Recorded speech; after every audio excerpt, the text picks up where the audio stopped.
Olá pessoal, entre um cafezinho e outro, nós vamos conversando sobre a tributação das sociedades uniprofissionais. E eu chego agora numa questão envolvendo um dos requisitos criados, inventados por lei municipal. Então, repito, o que nós vamos tratar agora não está lá no Decreto-Lei 406 de 1968. Mas eu faço questão de analisar para que a gente entenda quando é que a gente está descumprindo esse requisito da lei municipal. Ok?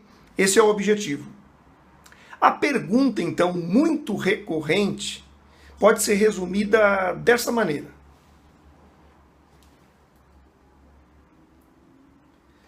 O que significa a expressão atividade constitua elemento de empresa? Bom, na verdade, então, os municípios partiram para essa questão do caráter empresarial e colocaram nas suas leis municipais isto como sendo um requisito para fazer jus ao ISS em valor fixo. Mas de onde eles tiraram isso? Pessoal, esta questão do caráter empresarial, do empresário, do não empresário, do elemento de empresa, essa questão toda está lá no Código Civil.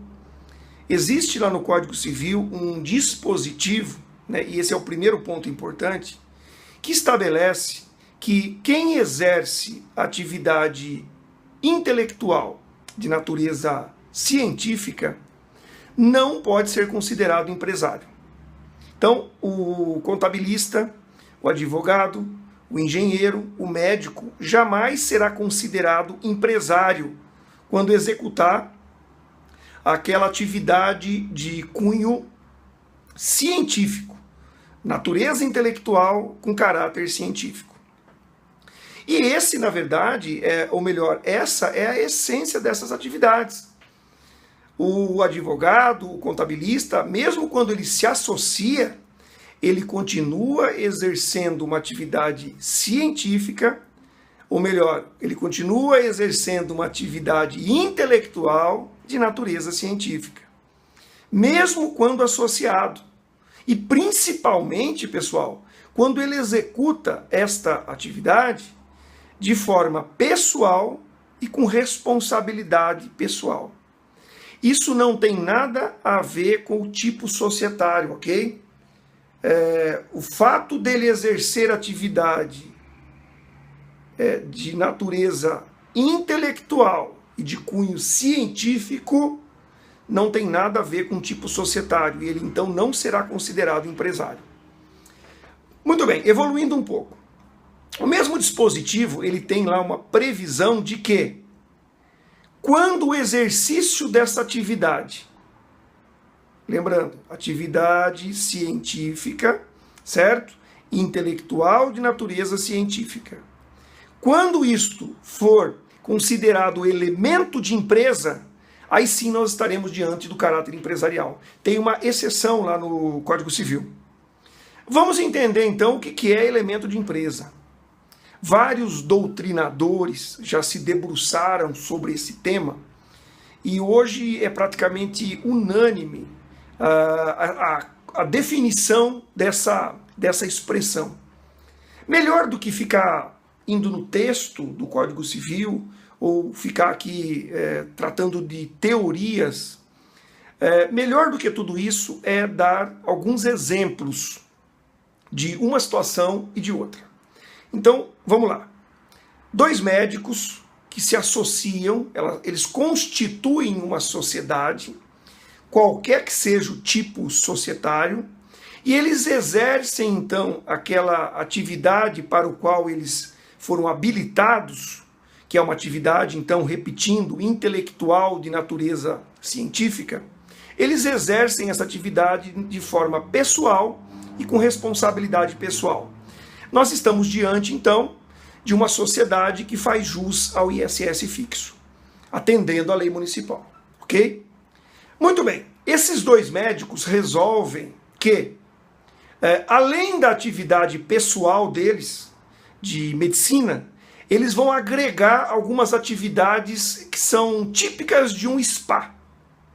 Então vejam que agregada à atividade de medicina, eu trago outras relacionadas a um spa.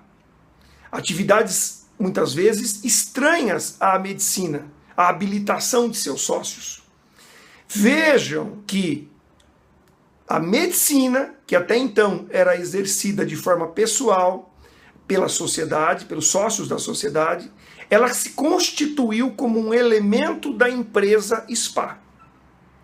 É aí que está a questão do caráter empresarial, que o Código Civil tratou de disciplinar lá em um dos seus capítulos. Perceberam a diferença do primeiro exemplo, do segundo exemplo? Vamos evoluir mais um pouquinho, falando agora do caso de 2 médicos veterinários. Do mesmo modo, eles constituem uma sociedade e cuja especialidade tem a ver com a formação de cada um. Medicina veterinária, ISS fixo para a sociedade, independentemente do tipo societário. Muito bem, esses 2 médicos resolvem agregar aos serviços de medicina veterinária atividades típicas e específicas de um pet shop. Perceberam? O elemento medicina veterinária passou a ser um elemento da empresa pet shop.